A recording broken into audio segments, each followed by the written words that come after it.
Welcome back to Highly Respected. I'm your host, Scott Greer. We, of course, have another terrific, incredible episode today for you guys. So buckle up and listen in and enjoy the high intellect you're going to enjoy today. I have a general topic that I want to fit in a bunch of different news stories into. So bear with me. Maybe it will not all work out in the end, but I think it will. And I think you will have your IQ raised dramatically after the end of this episode. So bear with me. But the first thing I want to get to in this general topic I want to address, which is what we are about as like the dissident right. What do we actually care about? What are we fighting for? What are the distractions we need to avoid? And mainly it's about the distractions we need to avoid. And I want to point out a news story that encapsulates everything we see wrong in modern America. And just last week, there was a story of a guy, an African immigrant, who raped a woman on a Philadelphia train. The bystanders, there were plenty of bystanders who could have intervened. They did nothing. Not only did they do nothing, but they videotaped it on their phones. And they watched and observed with their phones, probably laughing at a woman being sexually assaulted on a train. And of course, the only person who called was an off-duty train employee. Police came, they arrested him.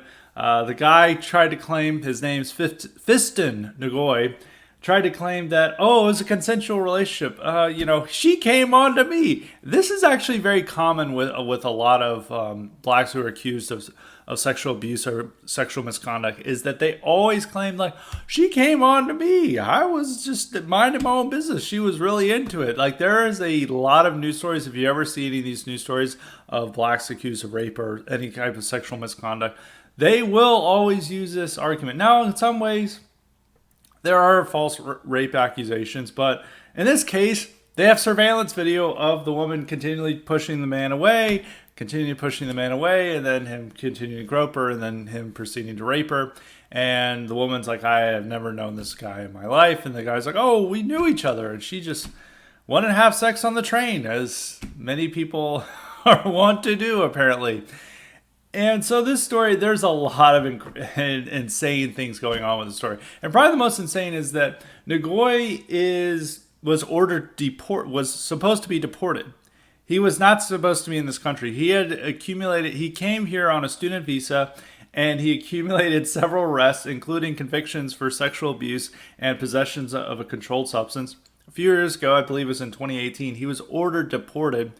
But then they decided, oh, he's no danger, and his convictions weren't serious crimes, so they ordered him to stay. And this happened under the Trump administration, once again showing the bureaucracy not following orders. So he was allowed to stay, able to commit a crime in 2021, and his fellow citizen, well, they're not his citizens because he's not native to this country, and all the citizens on the train just decided to pull out their phones and watch and laugh as a guy raped a woman. Didn't decide to intervene. And this is like, this is like a magic moment all around. It's unclear what the race of the victim is, but I'm pretty sure with a 95% certainty, you can guess what the race is of the passengers. And they just didn't see this as a real crime. It's just something funny or something entertaining that a guy is raping a person on a train. And yet, and they always talk about the moral decline of America and all this decay that's going on and how we no longer care for each other. And they usually apply this to Trump supporters, is like the fact that Trump has mean tweets, or as like his statement on the death of Colin Powell said, like, this is a moral decay going on in the society. And his statements are having an impact. And then you witness this stuff that is much more sign of the degeneracy and decline of American society. And it's something you cannot connect to the people that the media generally wants to blame for this. I mean, they always want to blame TV or conservative politicians not being civil enough. But I mean, if you look at there's something much deeper going wrong with this. So they may even blame like Generation Z culture, and I doubt anyone on that train was Generation Z who was watching it. It's just a part of their culture, and they just like don't think it's wrong. And I think that's why it's likely the victim was white, because I don't think they would have.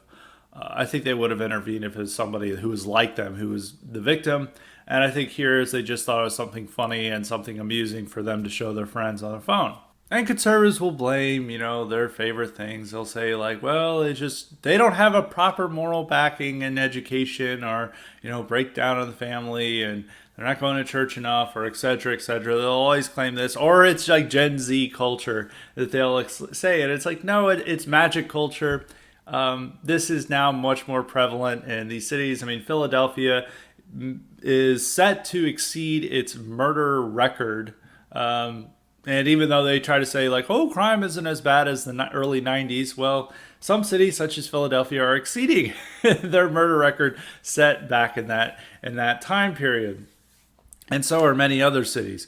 And so you have to see, this is like the quality of life in cities now. Is like, this would have been, I remember hearing some stories in Washington, D.C. about like sexual assault and rape. And it was like came with a certain amount of horror that this would even happen.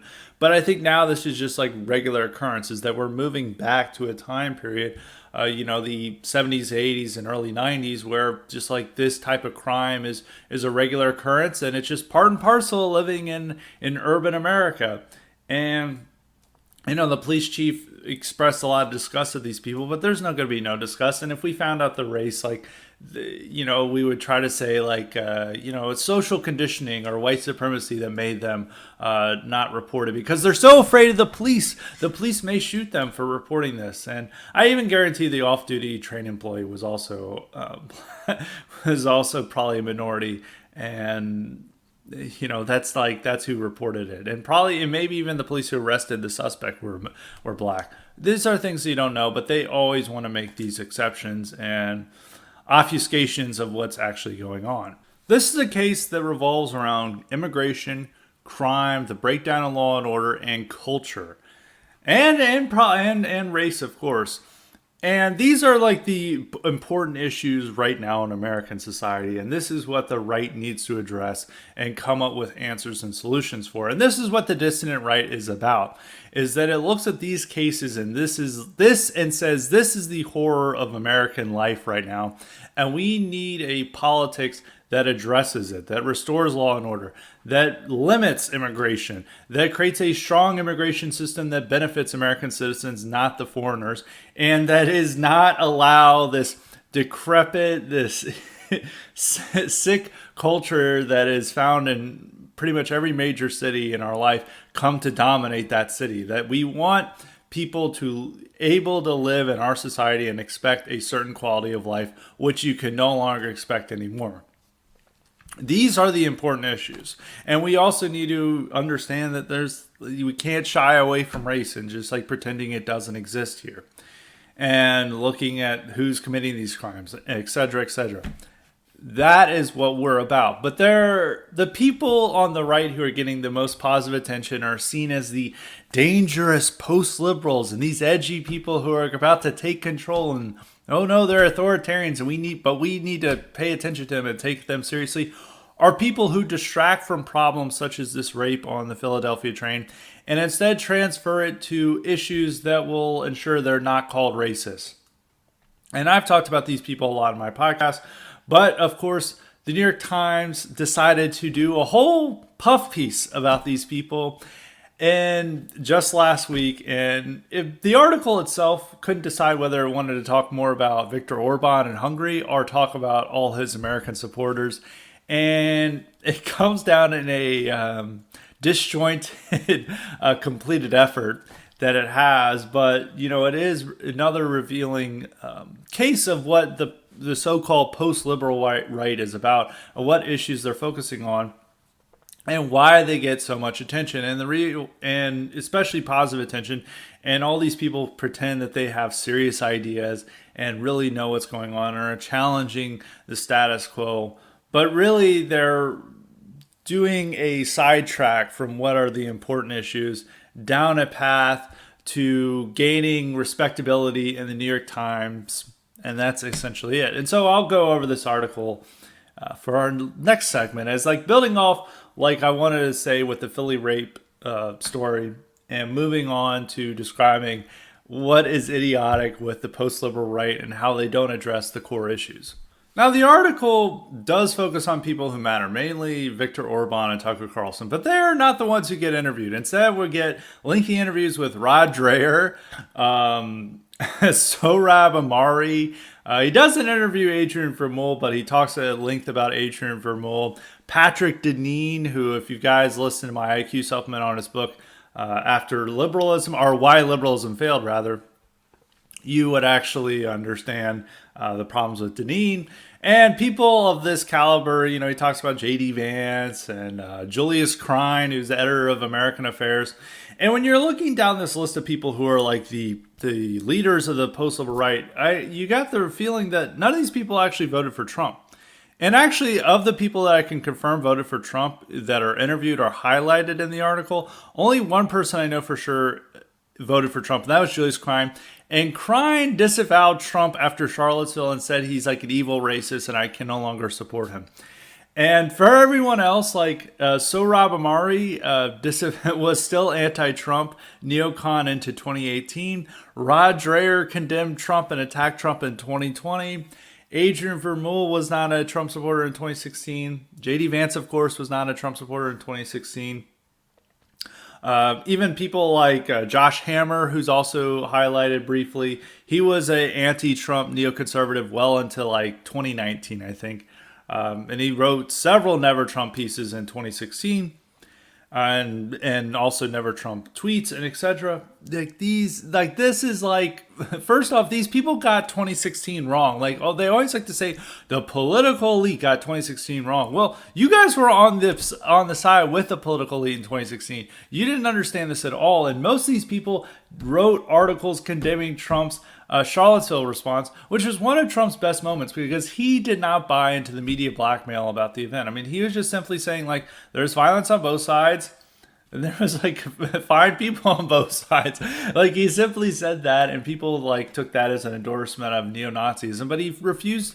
His initial response was he was refusing to to take the knee before the media line. And he was like, "Look, I'm not gonna condemn what is otherwise just a normal demonstration that was disrupted by Antifa and poor law enforcement." But for all of them, Sohrab Ahmari, Hammer, and of course Julius Krein, and probably a couple of others. These people said that we cannot. Trump is beyond acceptable because he's a racist after Charlottesville. And that's also a sign that, even though they've moved over to taking a lot of the spirit and energy of the dissident right and the Trump movement, they are misdirecting this to issues that, it wasn't what Trump was about in 2016. As a lot of other people have said repeatedly, including me, Trump's 2016 moment was not about economics. It was not about class war. It was not about, social conservatism. It was about cultural and identity issues. He got big for promising to deport illegal immigrants, for calling illegal immigrants drug dealers and rapists. And he also got big for promising a Muslim ban. It was not for, his tariff policies is not what won him the election. And he certainly was no social conservative either when he was running for office. I mean, all the pro-life people hated him because they didn't believe he was fully pro-life enough, even though as president he governed as one of the most pro-life presidents we've had in a long time. But these were not the issues that were motivating the Trump presidential run. It wasn't Catholic integralism. It wasn't this class first populism or working class populism, even though he did have an appeal to working class whites. it was a nationalism that addressed identity and cultural issues, which the post-liberal right does not want to address. They want to move over to different issues. And even in the article, and many of these people are trying to portray themselves as more important than they are, and they love the treating as oh, you're a serious thinker, and it's I'm overcoming liberalism. Oh, wow. Even though they're not asked to explain what that means, or how that would, what does that mean in reality? They get to just pose as these anti-liberal, dangerous thinkers. And then you look at, it's like Rod Dreher with his owl glasses, and you're this is a joke. And even in the article, Rod Dreher brags about his relationship with Tucker Carlson and his relationship with other people, and how he was responsible for getting the interview set up between him and Orban. I don't think that's really the case. And even when he's talking about his, he's the man responsible for connecting all these people with the Orban regime, he's then saying oh, I don't really agree with the great replacement stuff. I'm not about that, but I understand immigration hurts workers. So that's just what I'm about. I don't want to go into talking about great replacement, which great replacement and demographic changes is fundamentally important to understanding our present predicament. Okay, without understanding that, you are just, you're not focusing on what actually matters. You're just talking to and saying things that you think will ensure you're not called a racist and that journalists give you a pat on the head. And also, one thing with Rod Dreher is Dreher also likes to drape himself as as an heir to Pat Buchanan, as a true celebrant of Pat Buchanan. Is oh, he was so right. He condemned Pat Buchanan, I think it's 3 or 4 years ago, for being a white supremacist. He denounced him in American Conservative, which American Conservative was helped founded by Pat Buchanan. He called him a white supremacist, and now he'll tweet out we should have listened to him. Well, apparently you don't want to listen to him on what he actually talks about and what the core focus of his books on Death of the West and Suicide of the Superpower were about. You just want to focus on the things that some mainstream journalists are gonna be oh, I can agree with that, or I don't find that offensive. That's all you want to focus on, and that is a problem with the post-liberal right as a whole. And another point is that even though these guys are ooh, we're edgy, we're moving beyond liberals, we're a huge threat to liberals, is another thing that they got very upset about besides Charlottesville was January 6th, is that all of these people condemn Trump and condemn Trump supporters for January 6th. And Rod Dreher, who always likes to talk about the evils of soft totalitarianism, was demanding that the feds use facial technology on these protesters who were outside the Capitol. And he's demanding that they send SWAT teams after him and arrest them when this was all occurring. And you have to say, it's okay, you're complaining about the soft totalitarianism of Warsaw Pact countries, but you want that here in our own country just because the liberal media got you upset about people entering the Capitol without permission.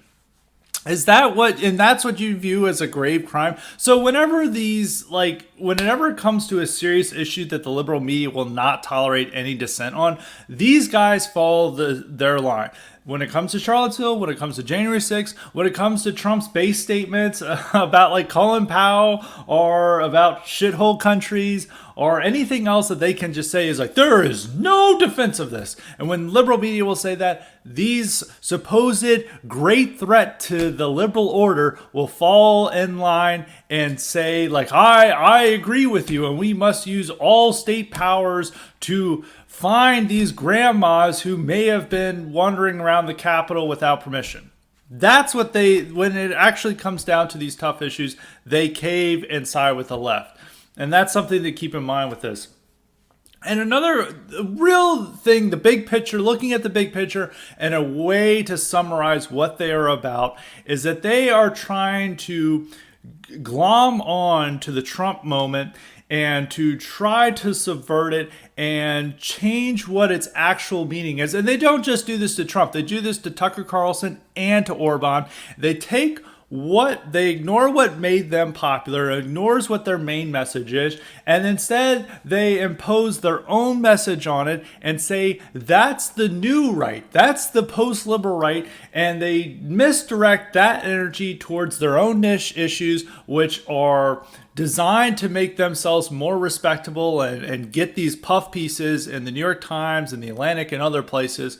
And it's designed to misdirect away from the identity issues that actually mattered, that made these people important and makes them relevant in the public sphere, and instead it directs it towards industrial policy and child tax credits, this is not what made Trump president. This is not what made Orban be seen as the great defender of Western civilization. This is not what makes Tucker Carlson the #1 cable news host in America.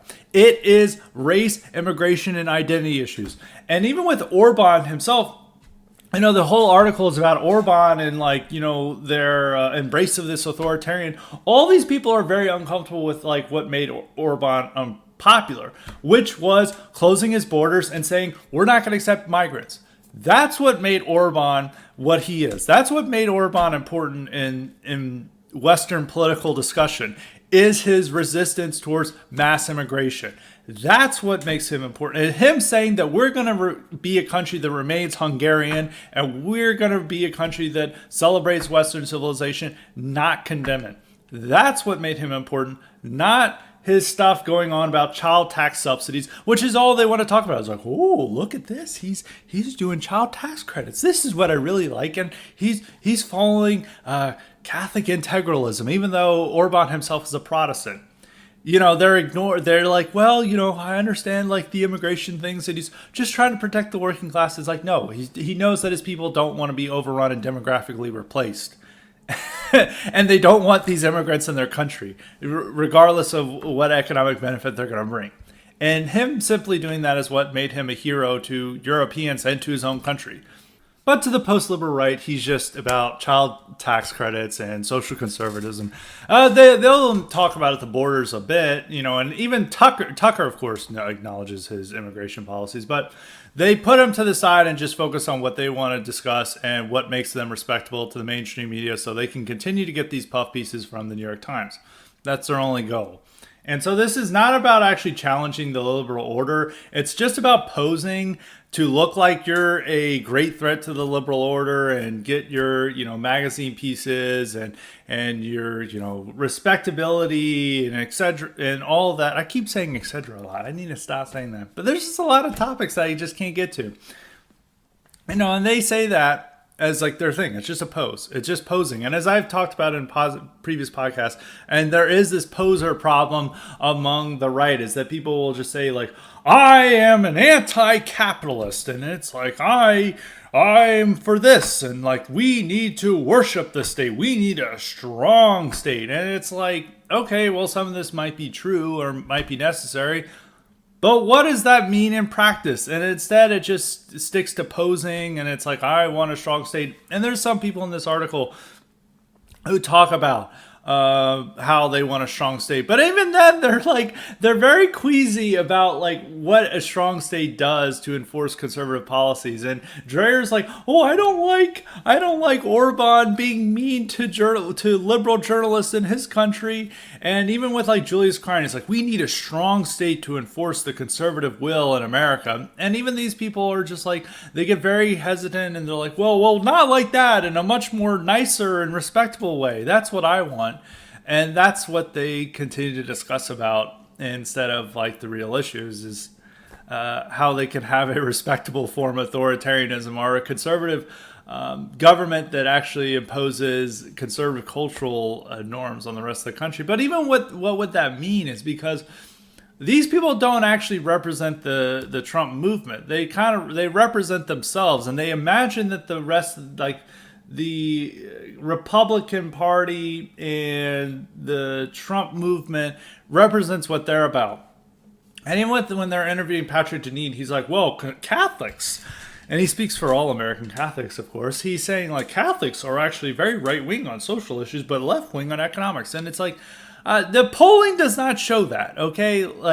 I've been pointing this out a little bit too much on Twitter, but I always do this. Is 69% of American Catholics support gay marriage.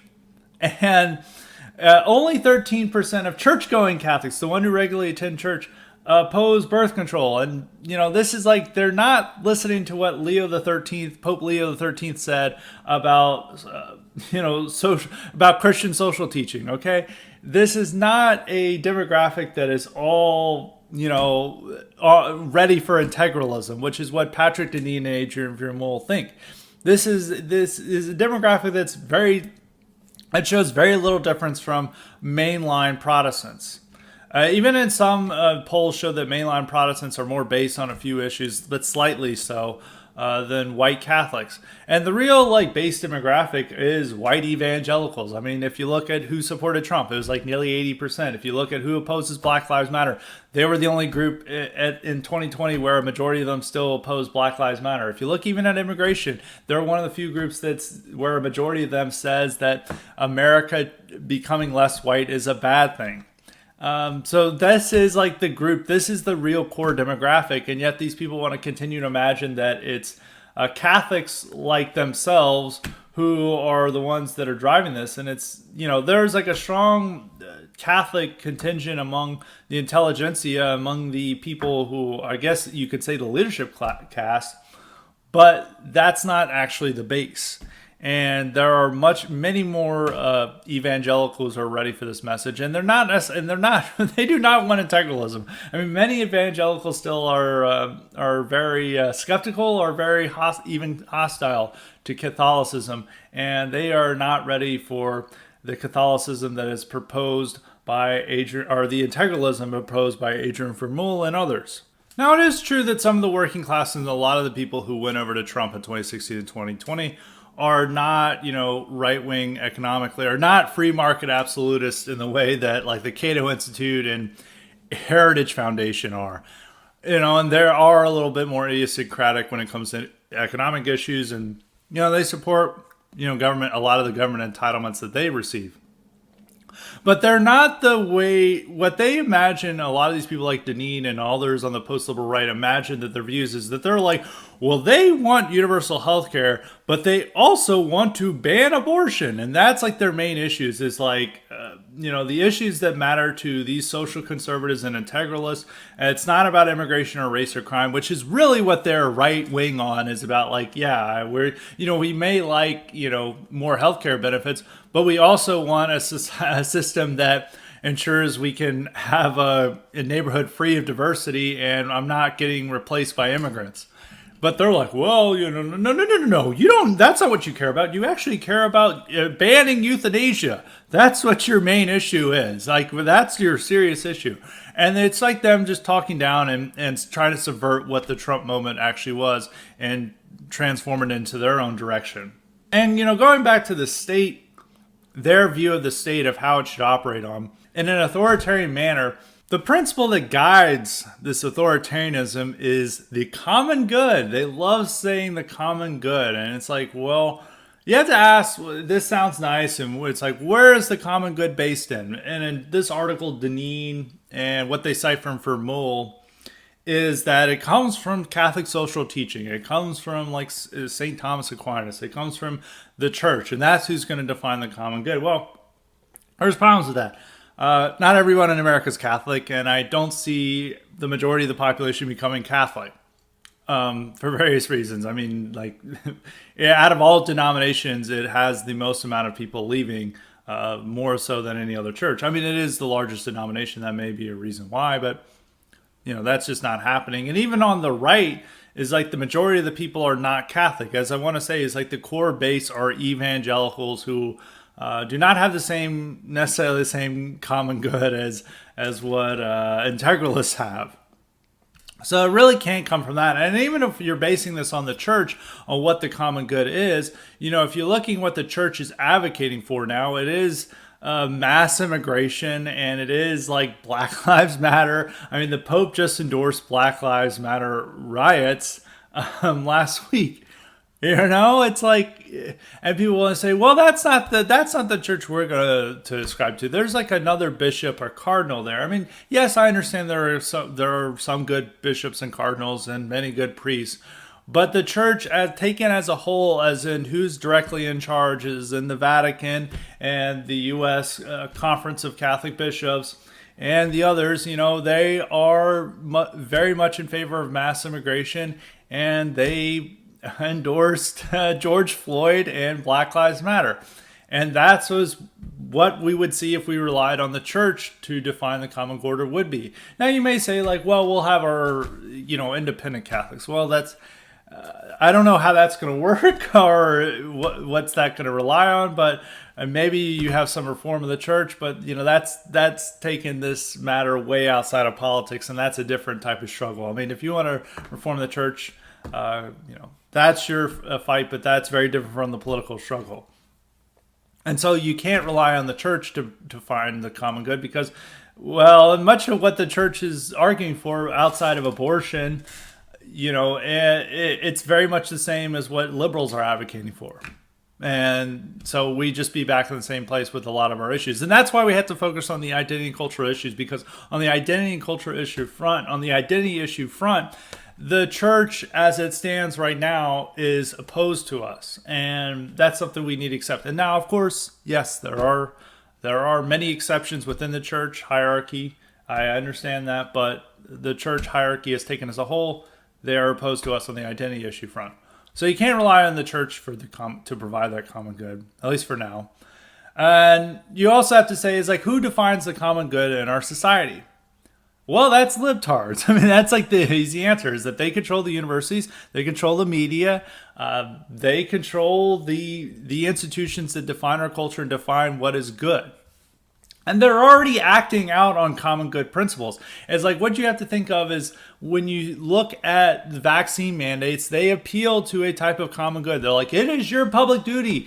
It is your duty to act upon for the good of everyone to get your vaccine and to follow these vaccine mandates. And that's why they want to argue for vaccine mandates. And they can use this for a whole range of issues, from gun control to racial justice, to immigration, to all of these things. They're not acting as this liberal caricature that a lot of these post-liberal right people imagine that they act as. They imagine them as like Ebenezer Scrooge in 19th century England, and they're like, oh, well, the government doesn't recognize any type of morality. We're just, just about do your own thing and have your own freedom and just maximum happiness. No, that's not how it operates. They usually appeal to a common good to advocate for these terrible policies that we oppose.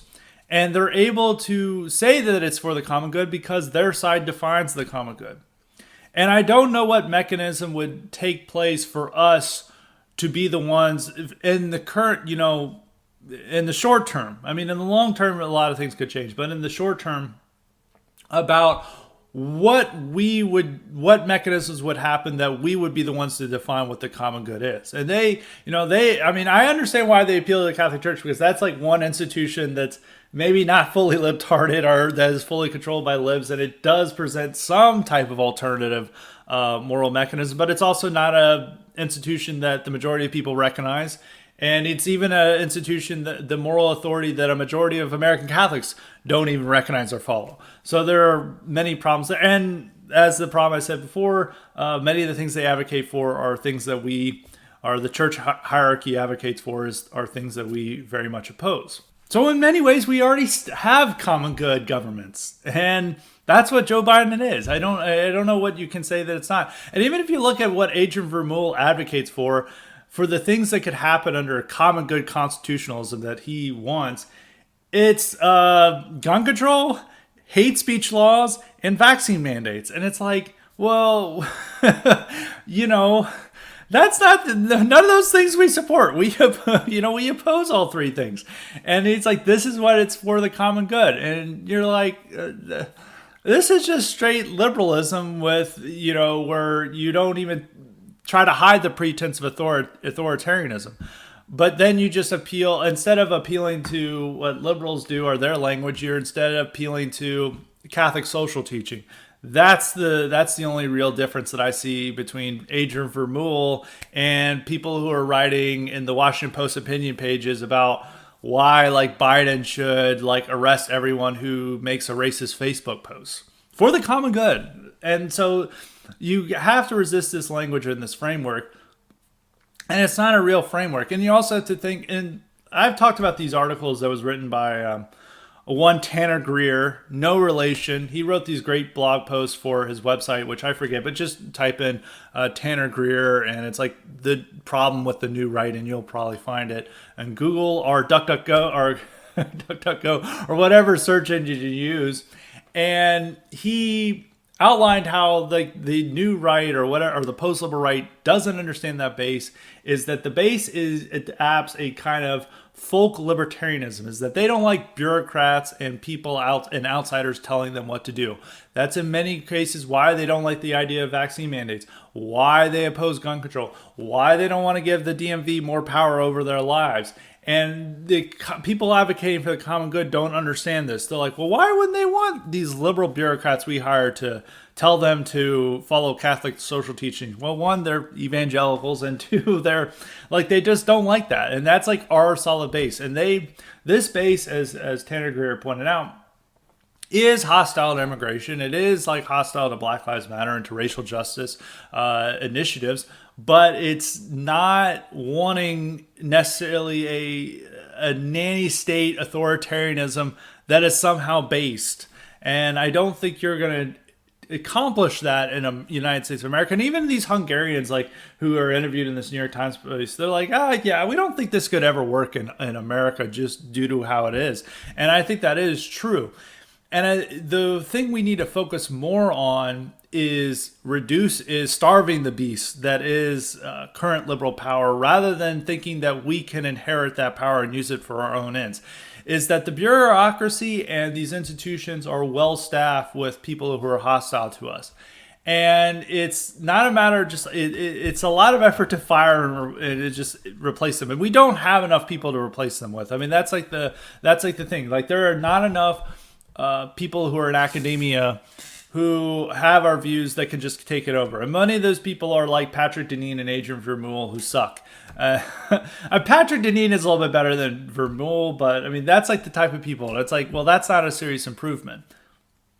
And we just don't have enough people to do that. And the best way is just to reduce their power, to cut them off, to reduce it. Like, we want less power in these institutions and within the federal government. And yeah, some people are going to say, like, oh, that's mainstream Republican politics. Well, yeah, but the thing is we're advocating. The main problem with mainstream Republican politics is that it did not address the core issues centered around identity and demographics. It did not oppose immigration. It did not stand up for, the white middle class to live a life undisturbed by diversity and multiculturalism. It just focused on free market absolutism and believed the free market would solve everything.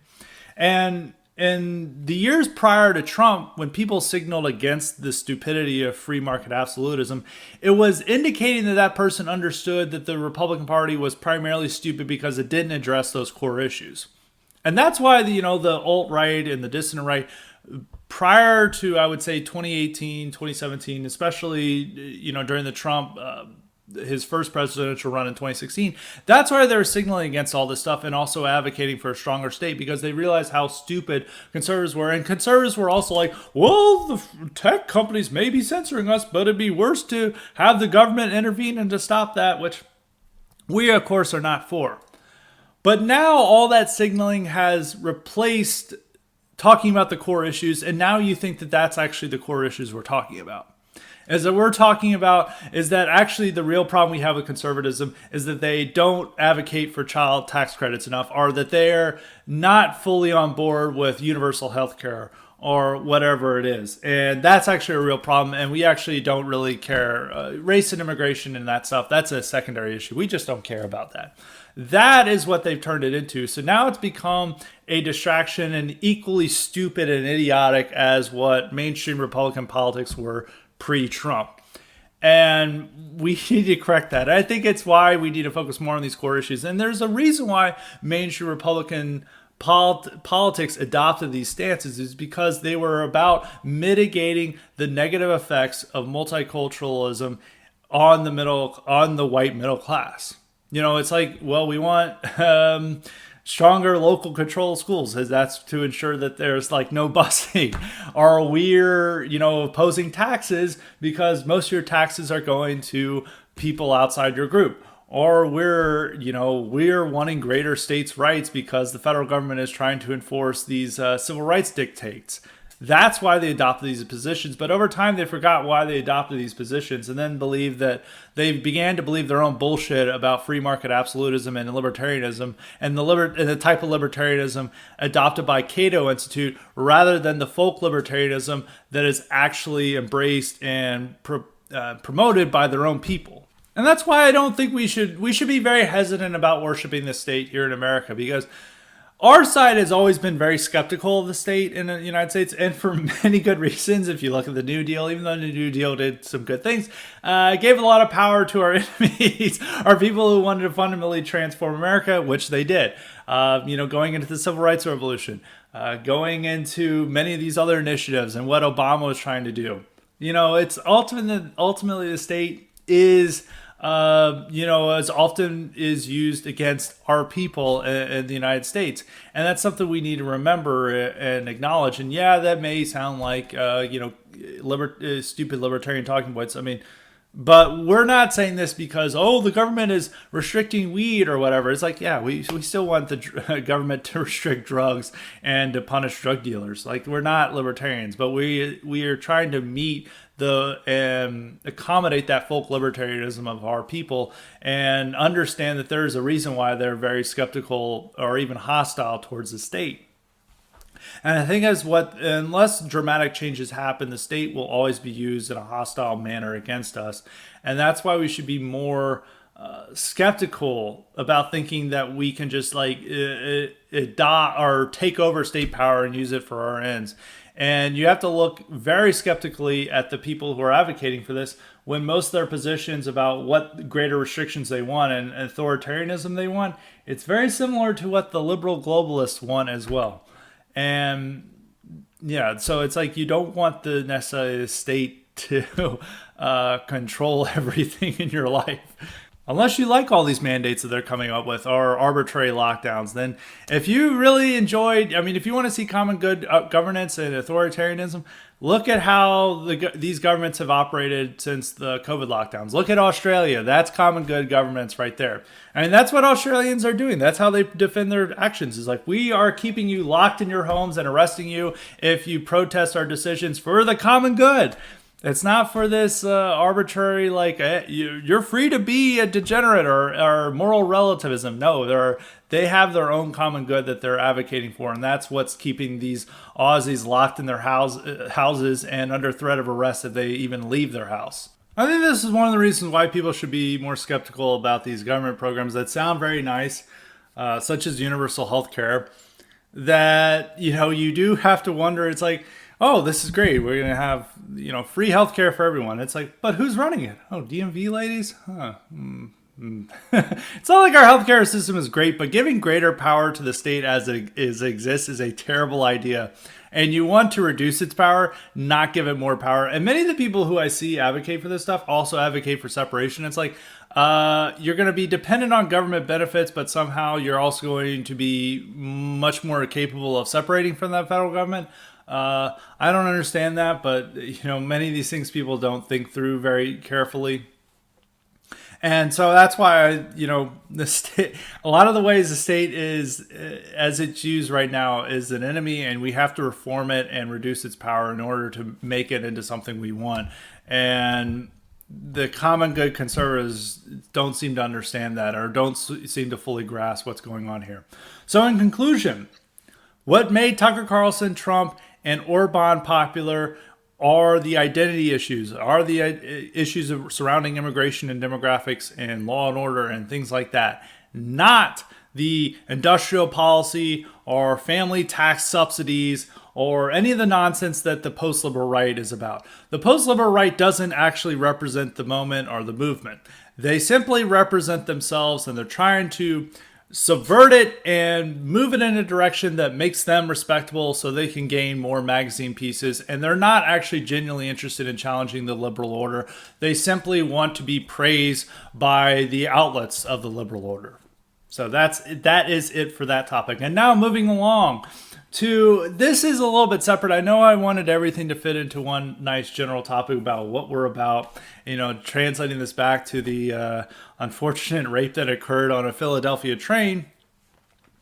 But the next topic, I don't know if there's going to be much connection with, but I do want to show how much liberals control our present culture and media, and it's the ability to influence people's opinions and shape public opinion, and how powerful that is with how the Biden administration is shaping opinion about all the disasters that are going on right now, particularly when it comes to inflation and the supply chain disaster. Now, I predicted in the spring that, when there were initial worries about inflation, as I said, and I said this on Twitter, that the Biden administration would simply say, there is no inflation, and fact checkers would say, oh, they're correct. Yeah, there is no inflation whatsoever. This is a right-wing conspiracy theory. It's sort of happening in that way with the supply chain, but with inflation, they're instead saying it's good. It's actually a good thing, is that Jen Psaki's going on TV and saying, well, the reason why prices are going up is that people have more money and that, the people are getting back to work. And this is a good thing that people are spending more. And so this is driving our economy. And then when they ask about the supply chain screw ups and the backlog, Pete Buttigieg is just saying, well, this is just a sign of just how Biden has tremendously pulled us out of a recession, and these are just some after effects of this. And they're switching between this is an effect of just how close we came to a recession, but thanks to Biden's miracles, which he hasn't really done anything as president. I'm not sure what he could have done to even prevented a recession from happening. He certainly hasn't really done anything, but the media just repeats it. Is that then they're mocking people for, oh, the supply chain disaster. Oh, you're just having to wait a little bit longer for your treadmill. And that's what Jen Psaki was making fun of. And this is an idea that comes from DSA types and Chapo trap house people, is that the supply chain disaster and empty food shelves is just people going without treats. It's oh, you just need your treats. Oh, you need your dolls. It's this is consumerism. You're just a consumer. What a loser you are. Unlike me, I'm a DSA type. Collecting Criterion Collection DVDs is not consumerism. Needing cigarette packs, that's not consumerism. That's anti-consumerism. I actually knew some people growing up in high school. I had a friend who always liked to buy stuff, and I was like, "Isn't this kind of consumerist?" And then he's like, "No, it's that I have just no love for money, that I'm easy to part with it to buy stuff." And I was like, I don't think that really works. But that's how DSA types are. It's first off, these are people who are built on their consumer identity based on what movies they watch, about the clothes they buy, even the cigarettes that they're buying, and video games. They're very much a part of the consumer culture that America is. And it's not just treats, and also they complain that they're for the working classes. The inability for us to have this supply is going to hurt the working class and people whose jobs depend on making this stuff. That means a lot more problems than people are going without their treats. Apparently, we're just not going to have candy anymore, or whatever consumer goods is apparently imagined that everyone buys according to DSA types. But that's what they argue for. And now that line is going to the Biden administration and to the media. And, we're seeing how much, protection they are offering the administration in this, is that Twitter is issuing fact checks, is these empty food shelves, they're misleading. Fact checkers confirmed they're misleading us, that there is no supply chain disruption.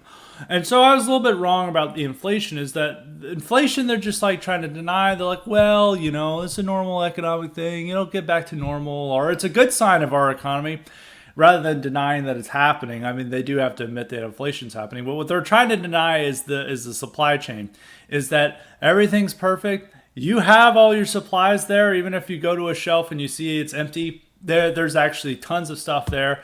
And if you complain, it's just there's these unnecessary consumer goods you don't need, like a treadmill. It's just a minor delay, even though there's 100 ships still outside the Los Angeles harbor waiting to unload due to the backlog. So it's like what they'll just lie, and this is like the power that they have over the media to set the tone, is that they can convince people that up is down. Twitter can issue a fact check saying like on the trending tab and saying all these fact checkers like, well, this is misleading. And they keep always saying this like misleading. It's like, well, there are hundreds and hundreds of people, like if not thousands of people, who've shared accurate empty shelves at their local supermarket or their local, grocery store, showing that there is like a severe supply chain mishaps going on and severe supply chain delay. And they're insisting that, no, you're wrong. That up is down. No, this is misinformation that you're spreading, possibly by Russian agents. There is actually a ton of supplies out there. You're just not looking hard enough. And this can convince people. Is that this is like a thing. It's like one of the things that Americans think of is when they read like 1984, Brave New World, it's like, well, I would be able to see through this. Like, they couldn't memory hole important facts to me. I would stand up against this government. And in reality, no, you wouldn't. You actually would believe the BS as much as the people in 1984 would. People accept this slop. And it's not just simply when we even look at Soviet Union as like, oh, they were cowed into this, that they knew the truth. But they were just so scared of the government that they believed lies anyway. So I was like, no, people will believe lies. People will happily believe lies. People will get angry when you try to correct those lies and when you try to tell them that this is not the truth. They will like cling to it, and they will believe if Twitter fact check is telling them that up is down, then up is down. They will believe that. That's about roughly 50% of the population, and because most people just believe whatever the TV tells them. Like, people don't really have a lot of people. This is like one of the things about the NPC meme is like, most people don't have like internal dialogues. They don't really are capable of seeing like big picture. They don't have long-term memory. They just see what the last thing they saw on TV, and that becomes their mindset and what they believe. And this shapes what they think is good and what is evil. And this ability to propagandize and tell people that up is down and the sky is green is such a powerful tool that liberals have. And this is the nature of propaganda in our societies. We imagine that we live in a free society that does not, we're not North Korea, we're not China. We people have our independent thinkers here. We have free speech, and we really don't. Like we're still fed the same lies as everyone else. And even like ours is like even more cringe. Is like the fact that I've criticized the Dave Chappelle comedy special and conservatives thinking it's this great thing. And I won't belabor that point. I've talked about that in last week's episode. So I don't really want to get too much into explaining how it's bad. But I do want to say the response of Netflix CEO to the controversy is that they're having to apologize simply for Dave Chappelle saying gender is a fact. And they're just like, we didn't understand how this would traumatize people and upset people. And the fact that we have these struggle sessions over basic truths shows that we're in many ways like worse or more nefarious than like North Korea and China. And also North Koreans and North Koreans at least have less excuse or more of excuse rather to believe these lies, because I mean it's like it's a hermit kingdom. Like there's not much getting in for outside information getting into North Korea. Meanwhile, Americans through our smartphones and our computers have access to all the information in the world, and yet the majority of people still believe lies, are convinced themselves that lies are true, such as the thing that like Dave Chappelle's like milquetoast comedy is somehow like this radical hate, simply for stating things that 10, 20 years ago everyone would have believed. Like gender is a fact. They're like, oh, are you giving like a sex ed course? Like what is this? Like that's not a radical statement, but now that's like. That is hate speech. And this is set by, the regime itself. It's set by the globalist American empire, and this is how they propagate to the public, and the public slops it up. They don't think differently. Most Americans are not they're not Winston Smith. They're not the people who are going to bravely dissent or know what is a lie and what is fact. They cannot discern this information. They're directed by the TV, and the TV is telling them that up is down and the sky is green. And that's what they hear from Jen Psaki, and that's what they hear from the other Obama or Biden shows. I mean, it really is a continuation of Obama administration. And they'll just accept it. And it's the same with like Buttigieg's stuff. It's like Buttigieg taking 2 months off for parental leave when, it's pretty outrageous when he's a transportation secretary. And now it's turned into you complaining about it are the real haters. And we should actually expect like our leaders to take 2 months off to raise their adopted child. And there's just a lot of bizarre things going on with the Buttigieg situation. But we're supposed to believe that he's got everything under control. And like while we're having a shipping backlog that's breaking all these records. And it's completely unprecedented.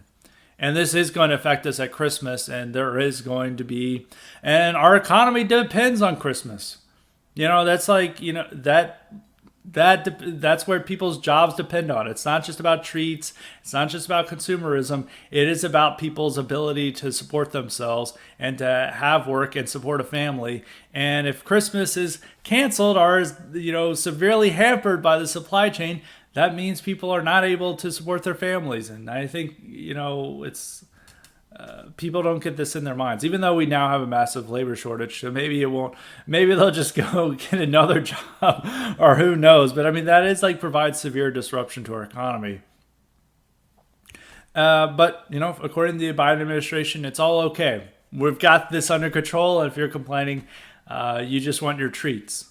So this insane propaganda that we're seeing illustrates who determines what the common good is. If we don't have the power to tell people that up is up, we don't even have the power to really insist that the truth is truth. I mean, people will like see with their eyes that there are empty food shelves and will believe the lies that the Biden administration tells them because they don't want to be associated with racists and Trump supporters. And these people who are telling the lies right now determine what is the common good. That is the benefit of having media power and the cultural power and the ability to associate believing in truth with disreputable people you don't want to be associated with. It's like, oh, do you really want to believe that? Well, who else believes that? Those Trump supporting hillbillies. You don't want to be like them. That is how they enforce their will, enforce the common good. It's like, if you want to be a good person, if you want to see, and who determines what is a good person is by the media. And the media celebrates those who are double masked at home and with their kids, and they're worried, and my kid might die if they don't double mask at all times and outside. And they're like, whoa, this is a good person. Hopefully they're masking in the car. That really shows moral virtue. And we're not the one, we of course see this as ridiculous and a sign of insanity, but we're not the one giving moral affirmation. We're not the ones that have the ability to give brownie points to these people. The left does, and that's how they determine what is the common good. And so I guess to tie this all back in is, if you're witnessing the craziness coming from the Biden administration, witnessing the craziness of lockdowns and mandates in Australia and elsewhere, if you're seeing these people double masked outside and in their cars, not even just double masked, but masked and like forcing their kids to mask outside and all this, and then you think we can actually determine the common good. It's like, no, those people are living up to what they think is the common good, and it's not our values, it's not our beliefs. And the embrace of common good, and even with this like a similar concept of duties, like I was seeing a bunch of people like talk about like duties versus rights, and it's like, well, in a theoretical perspective, I understand that. It's like, you would want to have duties, but in our society we do emphasize duties, and those duties are to be anti-racist, to mask up outside, to get your to not use gender pronouns with your children and to just let them be whatever gender they decide that week, and then to give them hormone therapy to change that. That's like duties. Like this is not a free form libertine society here. This is a society that upholds a common good and imposes duties upon people, and they're all cringe. And that's like, I think that people get like misguided. Well, like it's like, oh well, we're going to emphasize duties instead of rights, and well, that's what our society is doing, because they're trampling upon our rights and saying it's like it's our duty for public to maintain public health, and we're going to continue to change our policies how the best way to maintain public health is, but it's your duty to follow them, and your rights don't matter. And I think it's very short-sighted for the right, and very misguided for the right to think that it can interpret what the true duties are. It's like, no, we don't have that power. We don't have control of any of these institutions that shape our moral beliefs. And up until we obtain that, then most of this is just intellectual masturbation. It's just like it's arguing for a theoretical thing, or worse, it's giving argument. It's providing support for left-wing insanity. And I think we need to avoid that. And so I don't think, talking about common good and duties and everything is just a distraction from our real problems. And it's actually better to emphasize like rights, because we want to defend free speech. We want the ability to say things that people consider offensive and hateful online and in the public sphere. And we want to appeal to rights. It's like it's our right to say those things in America. We want our right to choose how our children live, and have the freedom of association and the freedom to determine what our kids learn in their schools. We don't want like these people running the school boards and these other corrupt institutions telling us what is the real good and what our real duties are. And unfortunately, right now, those are the people who tell us what the common good is and what our duties are. One of our duties now is to accept a lower quality of life and go without shortages. It's just part and parcel of living in the greatest empire on earth. And all this talk about the treats and making fun of people for being consumers, for going without basic goods, this is all about reducing expectations for a quality of life. And it's going along with this decreasing in our quality of life and living in a multicultural America. And apparently this is just what we have to live with. And this is a part of our glories of our nation. And the common good calls upon you to go without your treats. And it's your duty to expect a loss in quality of life, because we're just getting so diverse and we're finally accomplishing racial justice. And so it's great that you now can go without basic essentials. And we need to avoid that trap. So that is it for the general topic. And now on to cognitive elite questions, which we just have one today. As a reminder, you too can get the power to ask me questions or suggest guests and topics if you sign up for the Cognitive Elite option at highly respected Substack at highly-respected.substack.com. And also make sure to sign up for the Substack anyway, so you can boost your IQ every week with IQ supplements. And this question comes from Tony. Tony asks, Scott, it's spooky season. What are your favorite horror movies? This is a fantastic question, and I'll just keep them to 3. I like horror movies. I don't know if they're necessarily my favorite movies, but they're good for like light entertainment. You don't really have to think them through. They're usually like an hour and 30 minutes. Even though now they're trying to make all these artsy horror movies that are like 3 hours long or even longer. And it's a lot of navel gazing and stuff that it's like, no, I just want like cheap entertainment. Just give that to me when I'm watching a horror movie. But I think the 3 best ones are the original Dawn of the Dead from 1978, the original Halloween from 1977, and the original Texas Chainsaw Massacre. I think that was from 1973. And yes, they're all from the 1970s, and they're, all American.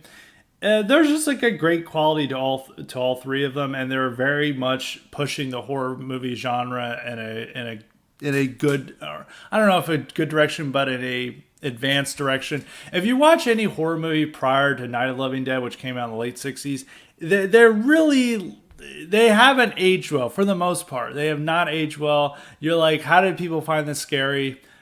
This is like really goofy and cheesy. If you like watch any of the old Hammer horror movies or like even the Universal monster movies, like these aren't necessarily what they have not aged well whatsoever. I mean, some of the first horror movies from the German Expressionist era, in the Weimar era in the 20s are still pretty good, like Nosferatu. But those are not very good. But I think Night of the Living Dead made horror movies much more serious and much better, and that was reflected in the 70s where you got Exorcist and the three movies I mentioned before. And it led on to like big budget, like somewhat artsy movies like The Shining, and then to the slasher genre and zombie movies. And there's a lot of cool stuff coming from Europe. But I just think of those three, those are like the best in their respective, in their perspectives. When I was a little kid, I was actually like terrified of horror movies. But then like I got into them when I got into metal as a teenager. And I remember like one Halloween, I think it was 13, and I watched, I think it was on AMC. I first watched The Exorcist, and I watched Halloween, and it was both those movies like together just like freaked me out, but Halloween freaked me out more.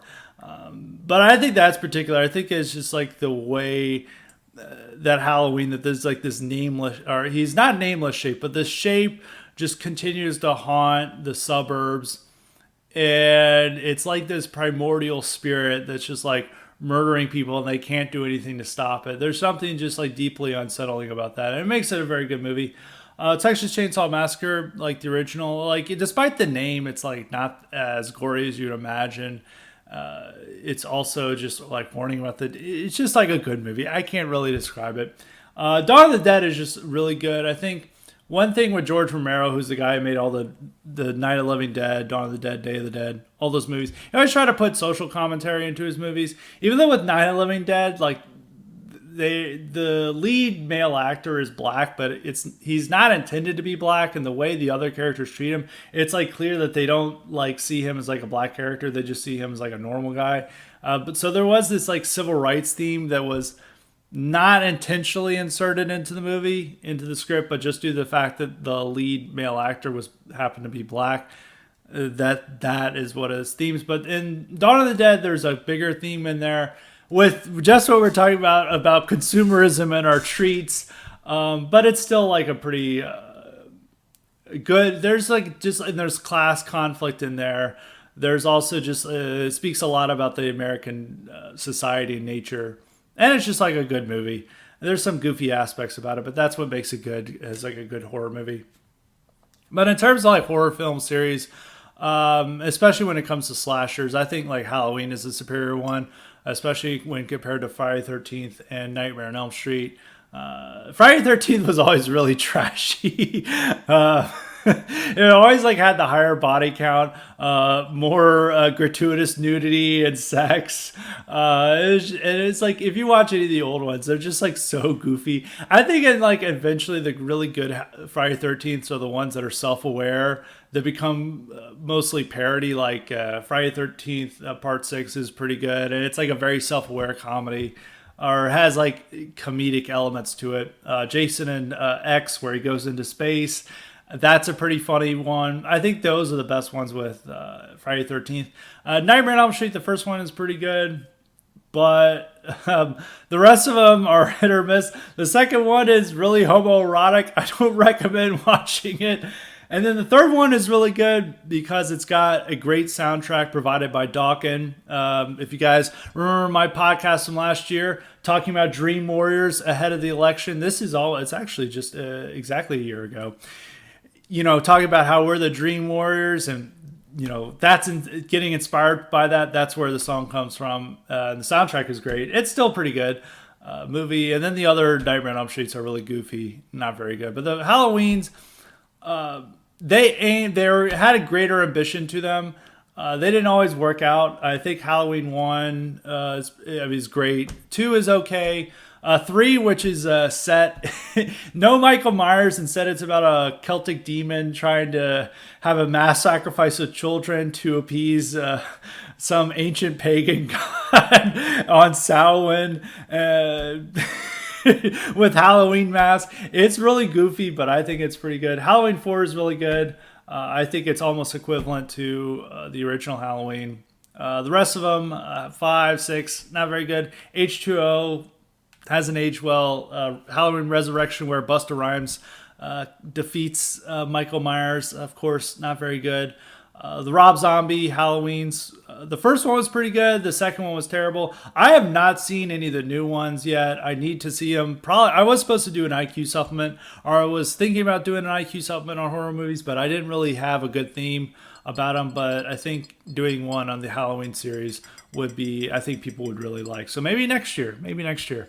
I guess the last thing to talk about with horror movies is like Exorcist ones. I like the Exorcist movies. Well, everyone hates 2. I've never seen 2. I don't intend to see 2. But 3 is actually really good. Not a lot of people have seen that. I think it's getting a lot more attention now because some like lefty podcasts and like film podcasts have been saying it's really good. It is actually a pretty good movie.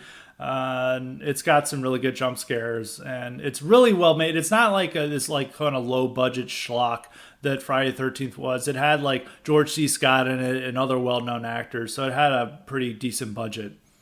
So those are also good, but I don't know. I feel like Dawn of the Dead, Halloween, and Texas Chainsaw Massacre are better than the original Exorcist, even though it's one of the classic horror movies. So those are my favorite with that. And I want to end also on spooky season music, as I want to give the listeners my top 5 Halloween metal albums. Or one album isn't really metal, but it's closely related. And I think it's important because, you know, a lot of the great 80s classics are perfect for the season. I've always enjoyed listening to particular albums right before Halloween. Really sets the mood. And so I'm going to give you 5 great albums that you should definitely check out. And the first 2 are by the same band. It's Merciful Fate. No ranking on either one, but their first 2 albums of Melissa and Don't Break the Oath. If you haven't listened to Merciful Fate, they're incredible. Traditional heavy metal. Somewhat similar to Iron Maiden, different vocal style and much more kind of occult lyrics. You may not like the occult stuff, but just think of it as like listening to a horror movie or as like a horror movie type experience. Third album would be Sam Hain, November Coming Fire. And I know Sam Hain's supposed to be pronounced Samhain, but Glenn Danzig, he did this band after he left the Misfits and before he started his own solo project with Danzig. He pronounced it as Sam Hain, so we're going to pronounce it as Sam Hain. Not quite a metal album. It's mixed in with punk. There's some metal elements in there. There's a lot of post-punk, goth rock influence in there. I think it's probably arguably the best album that Danzig ever did. The other Sam Hain albums I don't really like, but November Coming Fire is really good. Perfect for a Halloween season. It even has a song about Halloween, which is great. So make sure to listen to that. Also, Misfits in general, their early albums like Walk Among Us and the others are pretty good. Anything with Glenn Danzig in it, it was released in the early 80s, is something worth listening to. And so I guess I'm extending that past my 5 albums, but there's more albums to come. Fourth album I want to highlight is Slayer, Hell Awaits, which contrasts to what people think is Rain and Blood is their best album. No, Hell Awaits is their best album. It's emulating, it's thrash metal, but it's like definitely a precursor to death metal in it, outside the vocals. They have very progressive song structure with odd time signatures. There's always a complete shift. There's longer song structure. They're definitely expanding and advancing the metal genre with Hell Awaits, and it's definitely got a spooky mood to it. It's definitely my favorite album, and I always found that it's like a good way to test people's metal taste is whether is to ask what their favorite Slayer album is. If they say Hell Awaits, I view them as having a superior taste to those who say prefer Rain and Blood. Rain and Blood's a good album, but clearly Hell Awaits is the best album. And then the 5th album I would definitely highlight is Possess, Seven Churches. This came out in the same year as Hell Awaits in 1985. It begins with the Exorcist theme, so you got to know it's perfect for horror movies. This is arguably I don't even think it's arguably, this is the first death metal album. People like to argue over what is the first death metal album. Some people say it's like Death's Scream Bloody Gore or some other things. No, it's Possess, Seven Churches. It has the harsh vocals. It has pretty much all the aspects of death metal are in this album. It is, and it's perfect for the Halloween season. I think a lot of people would be surprised that people were making this heavy of music in 1985 when they listened to it, if they're not that familiar with metal music. So it's very good. May not be for everyone's taste. It's probably actually, out of all the albums, probably the hardest to get into because of the harsh vocals, and it's even a little bit heavier than Slayer Hell Awaits. But I think it's a great album, and it's perfect for the season. So I just want to give those album recommendations to you guys. And that, on that note, hope you have a happy Halloween, and we will be back next week. So until next time, stay respected.